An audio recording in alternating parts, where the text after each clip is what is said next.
പ്രവാസികൾക്കും തിരിച്ചെത്തിയ പ്രവാസികൾക്കുമായി സംരംഭകത്വ ശില്പശാല നടത്തി.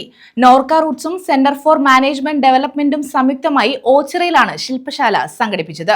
കൊല്ലം ജില്ലയിൽ 2 വർഷത്തിൽ കൂടുതൽ വിദേശത്ത് ജോലി ചെയ്ത് നാട്ടിൽ സ്ഥിരതാമസമാക്കിയവർക്ക് സ്വയം തൊഴിലും സംരംഭങ്ങളും ആരംഭിക്കാനും നിലവിലുള്ളവ വിപുലീകരിക്കാനുമുള്ള പദ്ധതി ശില്പശാലയിൽ വിശദീകരിച്ചു.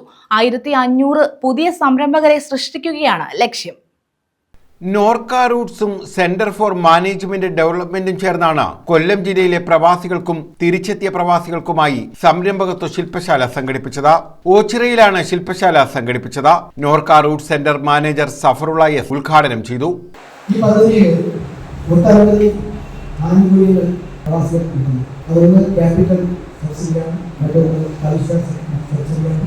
മറ്റൊരു നമ്മൾ മനസ്സിലാക്കേണ്ട കാര്യം, ഇത് ഒരിക്കലും നോർക്കയോ ഗവൺമെന്റോ പരിപാടി.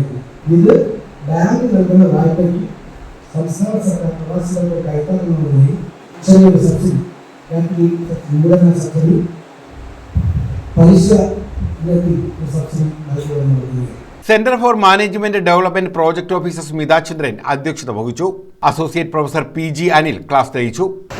കേരളത്തിലെ ഗവൺമെന്റ് എല്ലാ സാമ്പത്തിക പ്രതിസന്ധിയും ഫേസ് ചെയ്യുന്ന ഈ സമയത്ത് പോലും ഈ വർഷവും ഏതാണ്ട് 25 കോടിയോളം രൂപ ബജറ്റിൽ ഈ സ്കീമിന്റെ ഭാഗമായി പ്രവാസികൾക്ക് സബ്സിഡി വിതരണം ചെയ്യാൻ വേണ്ടി നീക്കിയിരുത്തിയിരുന്നു. വർഷങ്ങളിലേതുപോലെ തന്നെ എല്ലാ സാമ്പത്തിക പ്രതിസന്ധികളിലും 10 കോടി രൂപ പ്രവാസികൾക്ക് വേണ്ടി ഈ സ്കീമിന്റെ ഭാഗമായി സബ്സിഡി വിതരണം ചെയ്യാൻ വേണ്ടി നടത്തിയിരുന്നു. പക്ഷേ ഈ സബ്സിഡി വിതരണം ചെയ്യണമെങ്കിൽ അത് നമ്മുടെ ഓരോരുത്തരുടെയും പ്രോജക്റ്റുകളുടെ ധനപരമായിട്ടുള്ള ആരോഗ്യത്തിന്റെ ബേസിലായിരിക്കും ഈ സബ്സിഡികൾ റിലീസ് ചെയ്യുന്നത്. Rajendran Kulangara, Babis Vijayan, AR Zainuddin, Santhosh Manav Chathannoor, Ajith Ibrahim, Nandakumar SJ, Ananthu BL, Shiji V എന്നിവർ പങ്കെടുത്തു. News bureau, Ochira.